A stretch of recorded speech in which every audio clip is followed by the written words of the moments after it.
Hello everyone. स्वागत है आपका इस चैनल में जहां पे आपको सीए फाउंडेशन के लिए सब कुछ मिलने वाला है।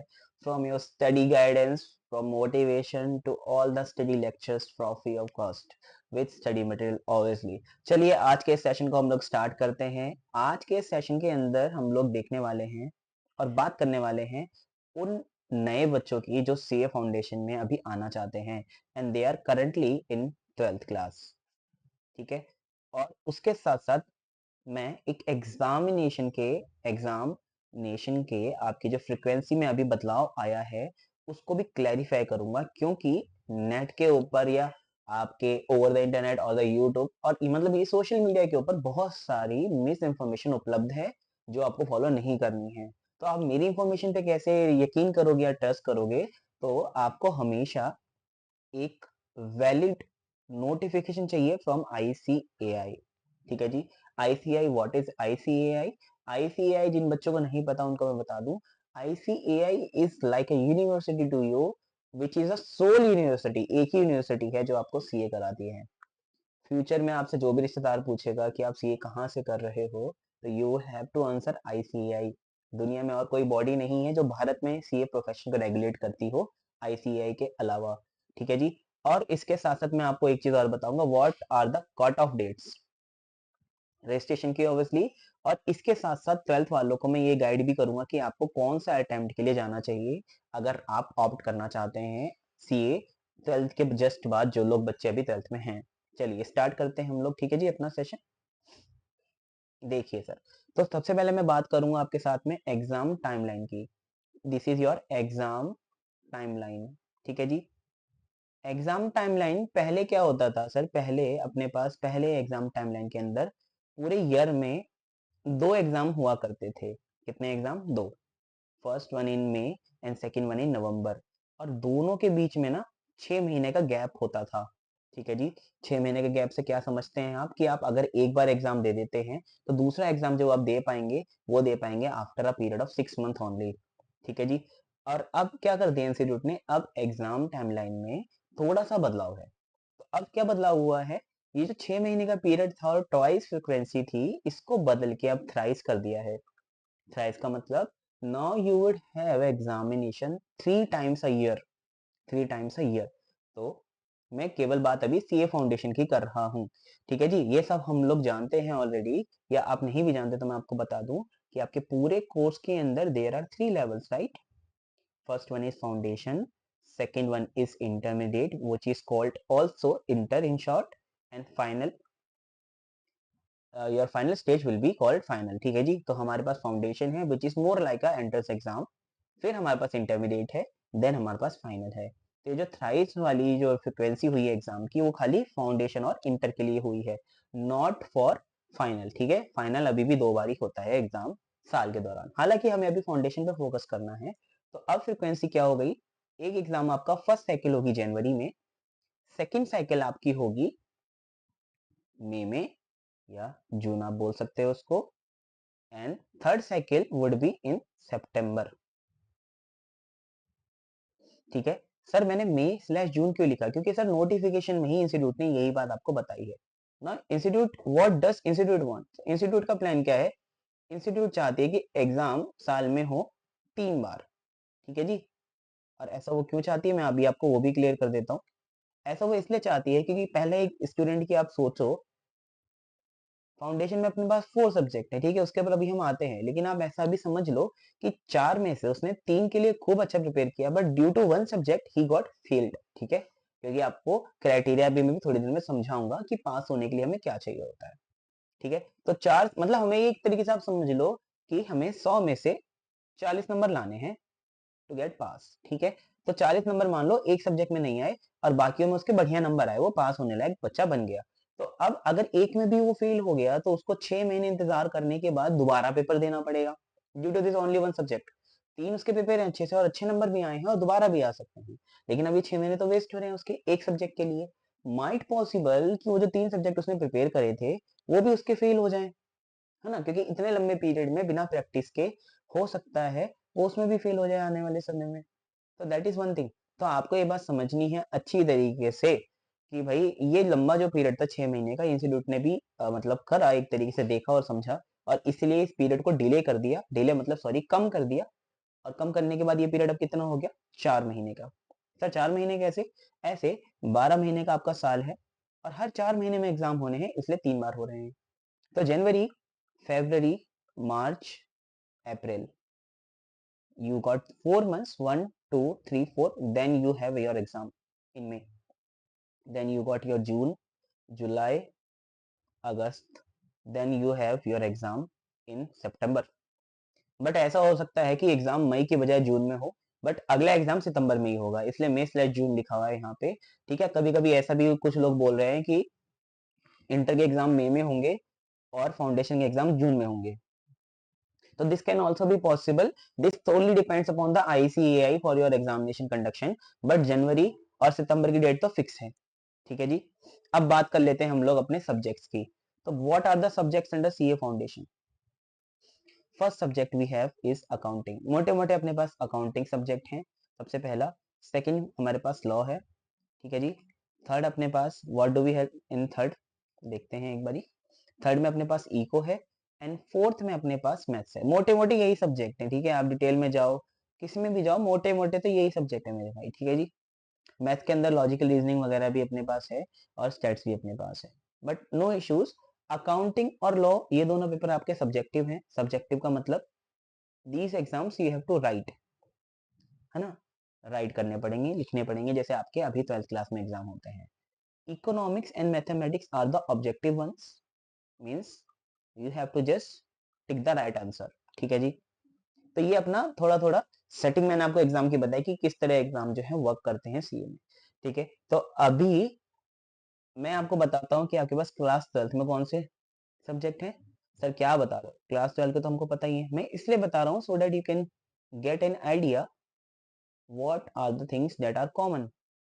थर्ड हमारे पास बीएसटी है, एंड फोर्थ हमारे पास अगर मैथ्स है तो अच्छा, नहीं है तो कोई बात नहीं। देखो, तो there are two students, first 3 subject जिनके पास है उनको बोलते हैं विदाउट मैथ्स, और ये वाले जो हैं जिनके पास चारों सब्जेक्ट है उनको बोलते हैं विद मैथ्स। विद मैथ्स मतलब जिनके पास 11वीं और 12वीं में मैथ्स थी, विदाउट मैथ्स जिनके पास 11वीं 12वीं में मैथ्स नहीं थी। अब आपके दिमाग में अगर ये क्वेश्चन है कि मुझे सर कौन सा अटेम्प्ट देना चाहिए, तो ये सवाल आप अपने आप से पूछिए। क्यों, मैं आपको एक एनालिसिस का बेस देता हूँ, एनालाइज आपको खुद ही करना पड़ेगा। तो they are two category of the students. First category में बता देता हूँ आपको। फर्स्ट कैटेगरी जिनका एज ऑफ दिसंबर 10th दिसंबर तक फुल सिलेबस कंप्लीट हो गया है, और जिनके पास मैथ्स भी है, फुल सिलेबस कंप्लीट हो गया है, मैथ्स भी है 10 दिसंबर तक, या इसको एक और भाषा में हम बोल सकते हैं जिनके पास गुड ग्रिप है over subjects, over all subjects, है ना, इंक्लूडिंग मैथ्स। तो वो बच्चे तो बहुत ही बढ़िया हैं, इन बच्चों को ज्यादा प्रिपरेशन की जरूरत नहीं है। तो सीए फाउंडेशन में जो एडिशनल टॉपिक्स हैं उनकी पढ़ाई करके आप अगला अटेम्प्ट दे सकते हो। What is the next attempt you can give, तो आप जेन वाला अटेम्प्ट तो दे नहीं सकते, है ना, क्योंकि आपके तो पेपर ही मार्च में खत्म होंगे। तो you will have the attempt, मतलब जिसके लिए आप एलिजिबल हो गए वो होगा मई, तो आप मई अटेम्प्ट दे सकते हो। बट ऐसे बच्चे जिनके पास या तो मैथ्स नहीं है, जिनके पास या तो मैथ्स नहीं है, या तो जिनका सिलेबस ही कंप्लीट नहीं हुआ, फुल सिलेबस नॉट कवर्ड। अब मैं देखो इसकी बात नहीं कर रहा हूँ कि ट्यूशन वाले ने आपको करा दी नहीं कराया। टू बी वेरी ऑनेस्ट, बहुत सारे बच्चे ऐसे भी मेरे बैचेस में हैं, बहुत सारी जगहों पे जिनको मैं 12वीं क्लास में पढ़ा रहा हूँ, उनका भी अभी सिलेबस खत्म नहीं हुआ। ठीक है, तो इट इज वेरी नॉर्मल, क्योंकि हर एक बैच में बच्चे की स्ट्रेंथ के हिसाब से, उनकी अंडरस्टैंडिंग के हिसाब से देखा जाता है। तो अगर आपका फुल सिलेबस कवर नहीं हुआ, मैं ये नहीं बोल रहा कि मैंने नहीं कराया या फिर किसी टीचर ने आपको नहीं कराया, मतलब यहाँ पे बात यह है कि अगर टीचर ने करा भी दिया तो आपके पास उतना ग्रैब कितना हुआ है। This is all about you. इसलिए मैंने बोला कि आपको अगला अटेम्प्ट देना है नहीं देना, इसका मैं आपको एक बेस कंपेयर कर दे दूंगा, कंपेयर आपको खुद ही करना पड़ेगा। ठीक है जी। फुल सिलेबस या तो कवर नहीं हुआ, या तो आपके पास मैथ्स नहीं है। अगर मैथ्स नहीं है तो बहुत मुश्किल है करना। क्यों, क्योंकि देखो इसमें आपके पास जो 2 सब्जेक्ट हैं, एक तो लॉ और एक मैथ्स, फिर 2 सब्जेक्ट आपको करने पड़ेंगे। और अगर आप मार्च में, मार्च एंड तक आपके पेपर है, तो आप मान लो मार्च तक आप खत्म हो, मतलब ऑक्यूपाइड हो, बिल्कुल खत्म। एग्जामिनेशन है, प्री बोर्ड है, प्रोजेक्ट फाइल है, वाई वाई फलाना ढिमाका, बहुत सारी चीजें हैं। तो मार्च तक तो आप कुछ कर ही नहीं सकते, बचा मार्च, अप्रैल और मई में आपके पेपर ही हैं, तो you will also require revision. जो सब्जेक्ट आपको आते हैं उसमें भी तो चाहिए ना रिवीजन, अकाउंट्स में, इको में। अब आपके पास दो सब्जेक्ट पढ़े हैं ऐसे जो आपको बिल्कुल फ्रेश पढ़ने हैं, और दो ऐसे हैं जिनको आपको रिवाइज भी करना है, तो how it is possible in 2 months? Not possible ना। तो उन बच्चों के लिए पॉसिबल है जिन्होंने अच्छी तरीके से अपने चारों सब्जेक्ट कर लिए हैं, तो वो इस 2 महीने में क्या कर सकते हैं, इस 2 महीने में वो लॉ पढ़ेंगे फ्रेश, और बाकी बाकी के समय में अपनी रिविजन करेंगे। तो हो सकता है कि वो इस चीज को ऑप्ट कर पाए, बट हाँ इट इज टू मच, आप बोल सकते हो रिक्वायर्स योर मेंटल पावर, है ना, क्योंकि इसके अंदर करना काफी कठिन है बच्चों के लिए। तो ज्यादातर बच्चों के लिए एडवाइजेबल यही रहेगा कि वो सितंबर में अपना अटेम्प्ट जो है वो पोजीशन करें, सो दैट उनको एम्पल टाइम मिल सके चीजों को कवर करने के लिए, रिवीजन करने के लिए, और अपना बेस्ट शॉट दे सके। हालांकि मेरी आइडियोलॉजी इन चीजों में अलग है।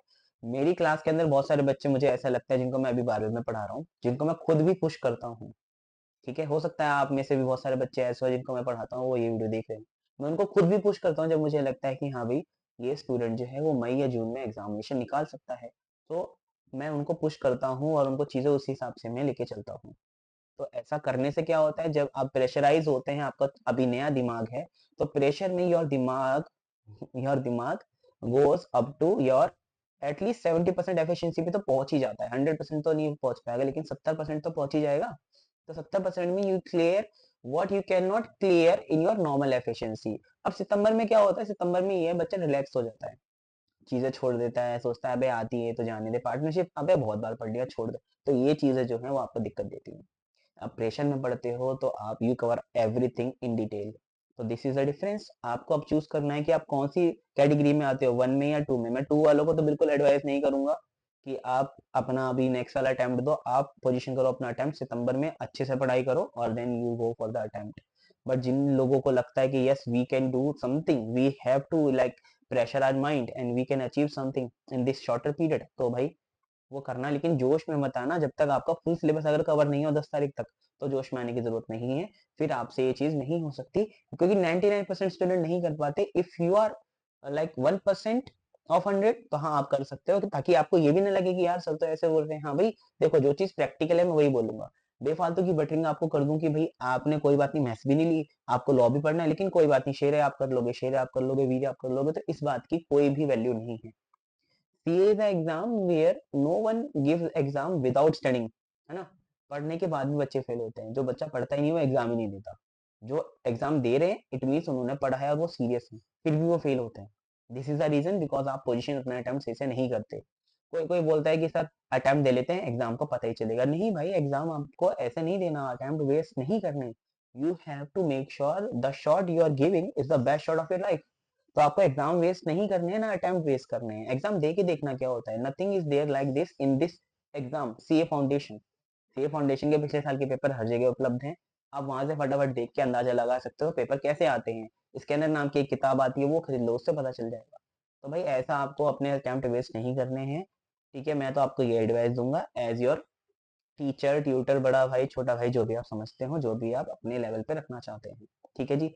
बाकी अब मैं आपको एक चीज और बता देता हूँ कि जो मैंने आपको इन्फॉर्मेशन दी या कोई भी देता है उसको वेरीफाई कैसे करें। तो वेरिफिकेशन के लिए you are going to be a student of this institute, तो आपको एक ऐसी अनाउंसमेंट हमेशा देखनी पड़ेगी। उसमें एक नंबर भी होता है देखिए, और डेट भी होती है।